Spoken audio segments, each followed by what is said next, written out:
Hello, everybody.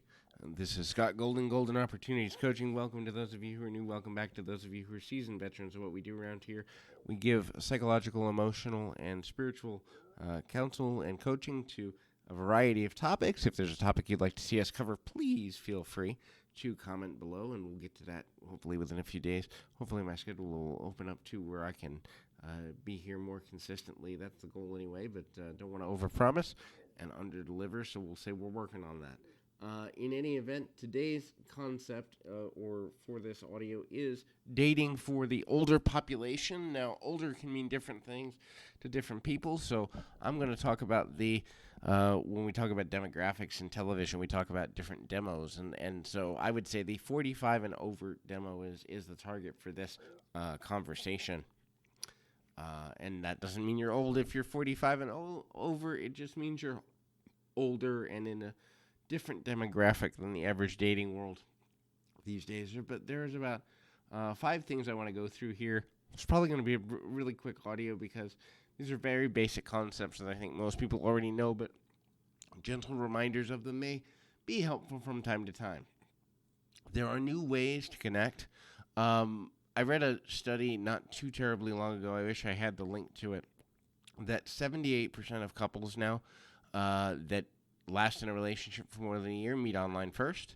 And that is very intimidating for a generation that didn't grow up dating that way, especially for the, let's say, over 50 crowd who might be looking at and re-entering the dating world after being widowed, or might be looking at, hey, I went through a divorce, and when I was dating 15, 20, 30 years ago, we met in person. That's really not the way that people do it these days, especially now, obviously, with the pandemic, but certainly even without it, the majority of people are meeting online, and a lot of that has to do with ease of accessibility and having multiple choices and having multiple options and looking at the world in a different light.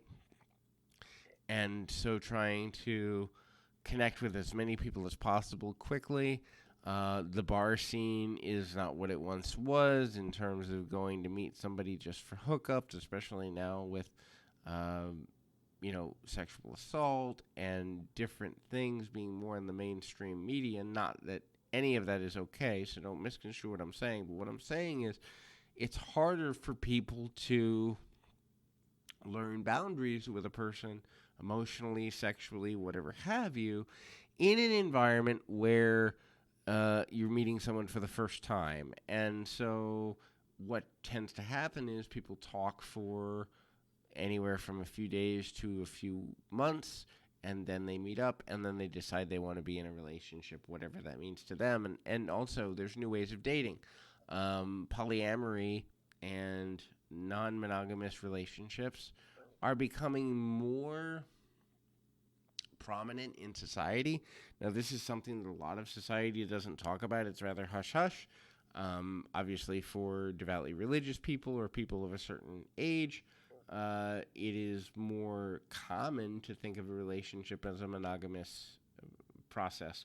But because of the prominence of it being talked about with television programs and the prominence of it being talked about on social media and other places, non-monogamous relationships are becoming a lot more common than people will admit to. Now, here's the trouble with that.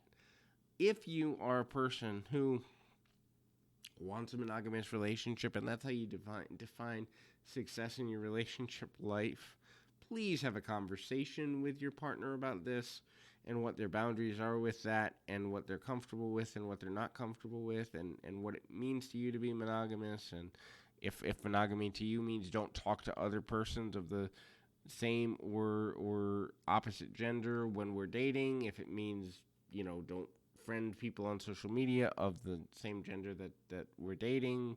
So in other words, women don't friend men and men don't friend women. Whatever that means to you, have the conversation, because ultimately one of the biggest breakup reasons that I see in relationships is what I call the assumed social normalcy. So the assumed social normalcy is, this is the way that relationships have been expressed. This is the way I was brought up to believe relationships were to be expressed. So I am going to assume that my partner, male, female, whomever, or whatever gender they identify as, agrees with how I view the world of relationships without having a conversation. And this is as dumb as a box of rocks. That assumption causes more heartache than ever because maybe they don't have that goal. Maybe their goal for a relationship is just dating and they don't want something serious. Maybe they're looking to, have a kid later in life. Men who date younger women are a perfect example of this. Maybe they're finally in their late 40s, early 50s, mid 50s. They're looking at having children for the first time. It's rare, but it does happen. Or maybe they're looking for the trophy partner and they're just looking for someone to attend um, events with, but they're not looking for daily contact or they're not looking for marriage. This is a big one too. The definition of what a committed relationship is, let's say 50 to 70 years ago, for the majority of people in the Western world, was marriage. An under talked about thing is the reality that that's not the case anymore, but people are afraid, and I say this from having 13 years of experience working with couples. I've worked with over 5,000 couples across the world.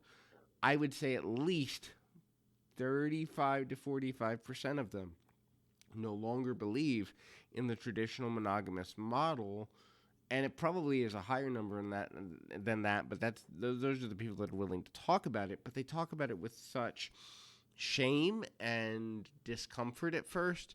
And when I say, look, whatever works for you is what you need to do for you, as long as your partner agrees to it, there's no harm in expressing love in whatever way you see fit, which is my honest belief. But there are people that are like, oh, and they're so relieved after that. So it's my honest belief that monogamous relationships, if we were to fast forward 100 years, would be the minority, not the majority. But that's looking at two things. It's looking at the trends of where people are, and it's also looking at the trends of where we came from as a society before the last 200 to 300 years. Non-monogamous relationships were the norm in many cultures post the 1700s or pre the 1700s or about 1750 or so. And history bears this out. I'm not passing moral judgment on it, but again, there are new ways to date with the online nature and new definitions for what successful dating is. And it leads into our next conversation here, and that is have goals and express those goals early before you start to get attached to a person. If your goal is marriage, then you need to lay that out on the third, fourth, fifth date, whatever that looks like to you. And it's different for every couple. It's different for every situation. But if that's your goal, have that conversation. If your goal is monogamy without marriage, have that conversation. If your goal is, well, we'll stay together until we're not happy anymore, and then we'll move along peacefully, have that conversation. Whatever your goal is for a relationship, make sure before you get emotionally attached to an individual that you're at least close to the same page, or at least there's the willingness to compromise and find something that works for both of you. There's nothing worse, especially for people in the, let's call it over 45 demographic, and I literally have worked with both men and women who have had very emotional conversations with me in their coaching sessions, and they talk about, well, I thought he wanted, or I assumed she wanted, and a lot of it's very tearful and frustrated and angry because we often in human nature will assume that if a person doesn't want what we want, that means they don't love us or don't care. And there's a difference between they don't care at all and they don't care in the way that you need someone to care about you to feel valued and loved. Those are big things. Those are big differences. And unfortunately, there's this subcontext or subculture in society that says, if this person, male, female, whatever, doesn't want what I want in a relationship, they never loved me or they never cared. No, and that's completely not true. The more honest reality is your relationship goals were not that compatible to begin with, but you never both had a conversation to find that finality. to either negotiate new goals together or to decide, hey, we don't need to be seeing each other anymore because we're too different as people. And there's absolutely nothing wrong with being too different as people. I have my own, and I work with clients on. And if you'd like to be a client, we can talk about that later in the video about, you can contact me through Twitter at PO Perception, or you can contact me here on YouTube if you'd like to set up a session. But I work with people on having 3 sets of relational goals. My non-negotiables, the things I will not change, the boundaries I will not move.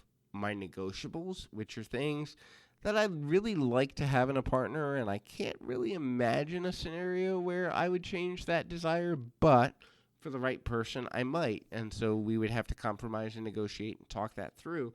And then my preferences, things I'd like to have in a partner, but I don't need them to be happy. And so before you go into any relationship, and this especially speaks to people who've been married and divorced or married and widowed, have those goals in mind before you go out there and be able to articulate them in a way that's concise and honest. Because if you don't, I guarantee somewhere down the road you're going to get hurt because that conversation wasn't had. At least 85 to 90% of people put themselves in a position to get hurt for that reason. Another one, age gaps, not so much a biggie. So, when we're teenagers, a 15-year-old dating a 20-year-old is a big deal and illegal in some states. But when we get to be, let's say, 40 and we're dating a 25-year-old, some people look the other way at it and go, that's ew, that's gross, whatever. But in reality, it's about maturity and connection. So if you find a person that you connect with that's younger than you or older than you, and you really are connected, and you have the same goals, you have the same vision for what you want your lives to become, and you enjoy each other's company, age doesn't have to be this big divider that it used to be when you were younger, that it used to be in the previous generation. The happiest relationships, some of them that I've seen, there's been 10-year plus age gaps, because a lot of times people mature at different levels, and this applies to both genders, men and women. They mature at different levels. And so what I want and I can honestly say this even for myself, what I wanted at 25 or 28 and what I want now at 38, going on 40, completely different things. And what I look for in a partner, completely different. The part of that was certain failures in relationships that were partially my fault, partially my partner's fault, that just didn't work out. And so what I wanted shifted and moved, and now what I want is different. And I think that happens for all of us. So taking stock of what you really want at this point in your dating life is essential to finding peace, balance, and self-love, to be able to say, okay, here are my boundaries, I will not cross them, but here's what I'm willing to cross for the right person. And an age difference doesn't have to be a deal breaker unless you really let it be, or that social conformity of the need for it to be something is a big deal. And so the next thing, and this is really simple, but be willing to try new things. So there's so many things that are changing, right? Like if you said to somebody in 1992 that there's going to be this way of communicating called texting, and you're just going to punch buttons on a very small phone device or other portable device, and that's how you're going to have the majority of conversations, they'd look at you and go, you're insane. But that's 25 years ago. Or, people getting into full-time gamers or streamers or things that didn't exist even 10 years ago as jobs. And so be willing to try new things in terms of what you like, what you don't like, go new places. And a lot of people, especially, let's say, post 40, I see this, and most people don't want to admit it, but it's kind of like their second honeymoon with themselves and enjoying new people. It's like, hey, when I was younger, I thought I had to be this. Now I'm older and wiser, and I realize that I can go out for the day and enjoy a roller coaster or an amusement park, or go get completely goofy singing at a karaoke bar. I never would have done this in my 20s because I was worried about what everyone thinks about me. But now at 40, I don't care. And so there's a freedom with dating when you're older because you're more self-assured. You're more comfortable with who you are and who you're not. And you know your boundaries, hopefully. And you can try new things. And the other thing is, too, I think a lot of people, as they get older, as long as they are, and this is the final point, but as long as they're happy in the relationship, you don't need to put a timetable on it, right? Like if your biological, especially for women, if your biological clock has already stopped and you're at a place where your happiness matters more than the objective of having kids, and if kids are for you, that's great. Sometimes they're for people, sometimes they're not for people. Just be honest with yourself. But it's interesting because you don't have to have the timetable. We can be together for a year and not have a definition of we're getting married next year. Or you can really know someone, and if you really are completely enmeshed, 6 months later, you're looking at marriage. It's every couple is different, every situation is different, and so the timetable of social objective in terms of what a relationship becomes dies a little bit, or maybe a medium bit, as we get older, and I think that's healthy overall because at the end of the day, it's about enjoying the person, not necessarily the objective. And I think it's why when people do openly enter a relationship as an older person, they're more likely to have less problems in the communication sector of that relationship because they're more honest and open about what their needs are. So anyway, that will close us for this audio. Once again, feel free to reach out if there's anything I can do for you. Keep your feet on the ground, your mind in the moment. Until next time, everybody.